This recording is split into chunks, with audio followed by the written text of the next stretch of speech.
Bonjour, je me présente Karine Matt et je suis styliste d'intérieur pour mon entreprise Matt et Glossy. Aujourd'hui, on va passer à travers un projet que j'ai fait, une maison à Boucherville qui est présentée dans le magazine Peinture et on va justement regarder pièce par pièce, surtout les avant-après qui sont assez spectaculaires pour cette maison.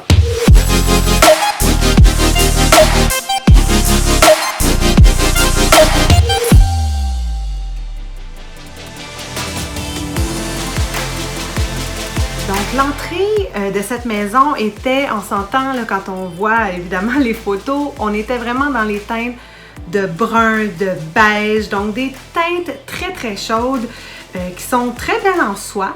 Mais évidemment, les propriétaires qui sont en fait un jeune couple désiraient vraiment avoir une pièce beaucoup plus moderne, beaucoup plus lumineuse et évidemment au goût du jour. Donc, on a quand même fait pas mal de travaux dans cette pièce. On a changé le revêtement de sol. La peinture qui a été utilisée, donc la couleur, est un blanc que j'affectionne énormément, qui est dans Sico. Donc, c'est le 6210-11 qui est peau de tambour. J'ai utilisé un fini velours pour l'entrée.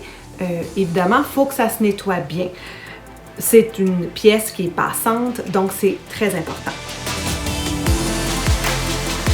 Donc, dans ce cas-ci, la salle à dîner, mon Dieu, elle était extrêmement vide. Hein? On a un mur, je ne me souviens plus de la hauteur, honnêtement, du plafond, mais ça fait en sorte qu'on a un mur très haut à combler.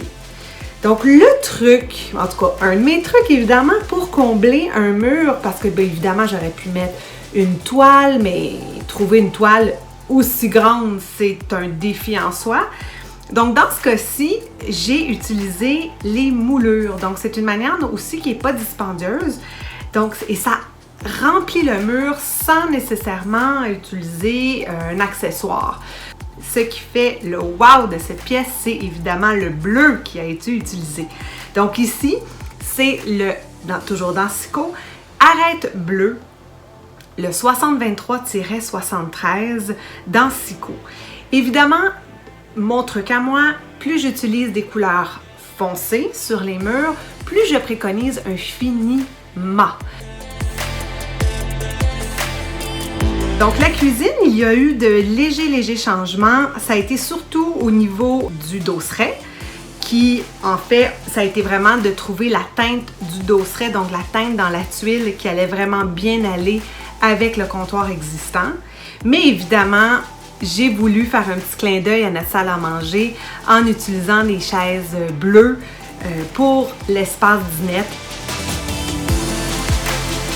Maintenant, le salon aussi, il y a eu une belle transformation de peinture parce que le salon, l'arrière des caissons qui sont au mur était d'une teinte orangée. Et c'est un petit peu une erreur parce que dans le plancher existant, on a déjà cette teinte de rouge orangé.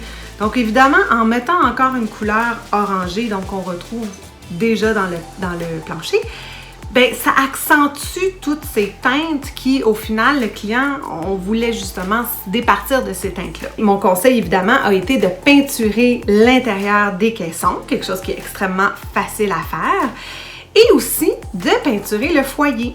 Donc, on le voit ici, le foyer était en laiton, qui est très beau, mais dans le cas, évidemment, du concept déco qu'on voulait. Donc, on s'entend, si on revient à l'entrée qui était dans les tons très de blanc, de noir et de bois, de teint chaud, bien, c'était un peu la continuité au niveau du foyer de faire quelque chose de très linéaire, de très moderne, donc de peinturer le fameux foyer en noir.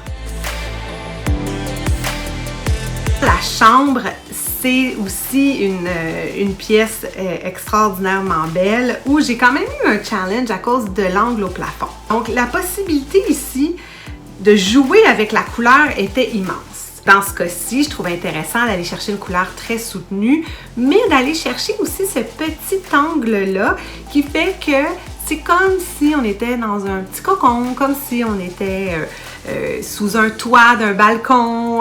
Donc, je trouve que ça vient chercher quelque chose de très réconfortant dans la pièce. Le bleu qui a été utilisé n'est pas le même que dans la salle à manger, mais ça harmonise très très bien. C'est dans Cico toujours le 6155-83 qui est le Montmartre. Évidemment, tous les autres murs, c'est toujours le 6210-11, donc dans Cico, c'est toujours le pot de tambour qui, comme je disais, est un blanc qui s'agence tellement bien avec toutes les autres couleurs. Je n'ai aucune inquiétude quand j'utilise ce blanc-là. Alors voilà, j'ai fait le tour avec vous de cette magnifique maison. Comme on peut voir, c'est vraiment juste avec la couleur et où on la pose qu'on peut faire des merveilles. C'est vraiment incroyable. Bref, je suis une adepte de la couleur. C'est certain que je vais toujours pousser cette option qui est peu coûteuse et qui fait des transformations extraordinaires